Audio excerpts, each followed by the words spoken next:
Hi అండి. అందరికీ నమస్కారం అండి. నేను చెప్పాను కదండీ! 9వ తారీఖున కుంచనపల్లి వెంకటేశ్వర స్వామి గుడి దగ్గర భోజనాలైతే పెడుతున్నారు. నెక్స్ట్ వచ్చి పుష్పాలతో స్వామివారికి అర్చన, అభిషేకాలైతే చేస్తున్నారు. కళ్యాణం కూడా చేస్తున్నారని ఇదిగోండి.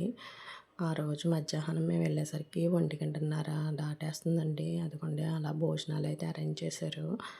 ఎక్కడికక్కడ స్టాల్స్ పెట్టి అక్కడ కూడా ఫ్లోటింగ్ అయితే ఉందండి. మేము వెళ్ళేసరికి చాలామంది భోంచేసి వెళ్ళిపోవడం కూడా జరిగింది.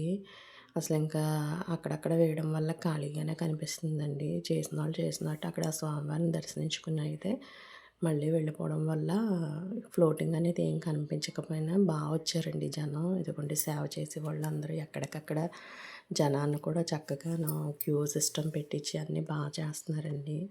స్వామివారికైతే అదిగోండి అక్కడ మొత్తం ఎన్ని వందల పువ్వులతోనో చాలా చేశారండి అభిషేకం అయితే. చాలా పెట్టారండి. స్వామివారికి లడ్డూ పాట కూడా పెట్టారండి ఇక్కడే. దేవాలయానికి సంబంధించిన వాళ్ళు వీళ్ళంతా కూడా అక్కడ ఉండి చక్కగా అన్నీ స్వామివారికి చేశారండి ఉత్సవాలు. ఈ 7 రోజులు కూడా బ్రహ్మోత్సవాలు అయితే చాలా చేశారు. ఈరోజు భోజనాలు అన్నీ బాగానే పెట్టి చేశారండి. ఇదిగోండి జనం అయితే అసలు ఎక్కడికక్కడ కూర్చున్నారు. కొంతమంది భోంచేసి స్వామివారిని దర్శించుకుని బయలుదేరే వాళ్ళు బయలుదేరిపోతున్నారు.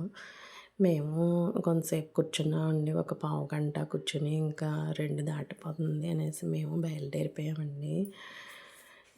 చాలా చేశారండి స్వామివారికైతే. ఈ వీడియో కనుక మీకు నచ్చినట్లయితే లైక్ చేయండి, షేర్ చేయండి.